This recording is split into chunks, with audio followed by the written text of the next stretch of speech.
Communiqué final de la réunion extraordinaire du Conseil exécutif du 21 septembre 2022. Le mercredi 21 septembre 2022 à 13h30, une réunion du Conseil exécutif du RPM s'est tenue à son siège sous la présidence du patriote Alexandre Barrot-Chambrier, président du parti. À l'entame de la réunion, le président Alexandre Barrot-Chambrier s'est réjoui de la visite que notre compatriote Bertrand Zibiabege a rendue au RPM quelques heures plus tôt. Le RPM se félicite de la libération de notre compatriote qui a été détenu, comme tout le monde sait, dans des conditions injustes et inhumaines pendant 6 longues années. Le RPM saisit cette occasion pour exiger la libération immédiate de tous les autres prisonniers politiques. Abordant les sujets inscrits à l'ordre du jour après adoption de celui-ci, le Conseil exécutif, après son communiqué du dimanche 18 septembre 2022, est revenu sur l'affaire Zubandama qui défraie la chronique depuis le samedi 17 septembre. Pour se féliciter de la présence effective du président Barrot-Chambrier lors de la communication faite par l'honorable Séraphin Akoureux-Davin, président honoraire du parti Les Démocrates. Le président Barrot-Chambrier, par cette présence, a tenu là encore à manifester la solidarité du RPM au président Guy Zubandama et à l'ensemble des militants de son parti.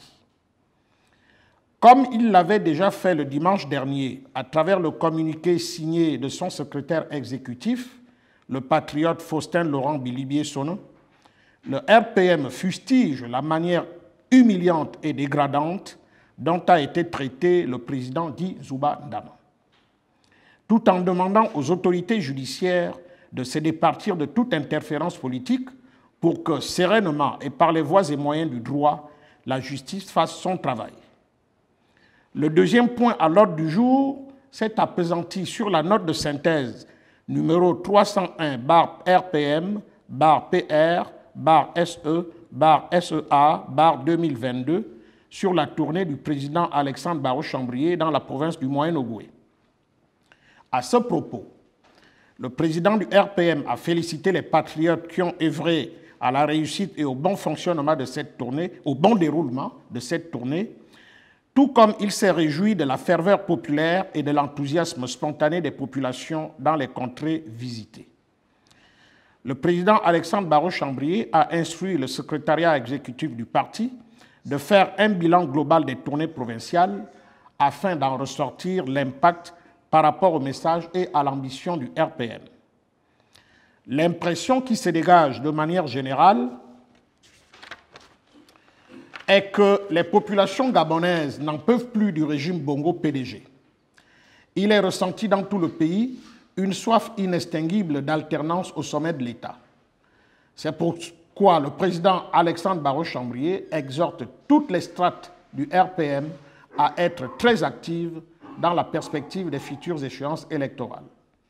Les tournées provinciales devraient servir à la détection des futurs champions de notre parti lors de ces élections. Le dernier point de l'ordre du jour a permis au Conseil exécutif de se pencher sur l'état d'avancement des préparatifs du premier congrès ordinaire du RPM qui sera précédé de la tenue des conseils provinciaux. Occasion a été ainsi donnée aux différents responsables de faire le point sur les travaux de leurs commissions respectives. L'ordre du jour étant épuisé, la séance a été levée à 16h45. Fait à Libreville le 22 septembre 2022.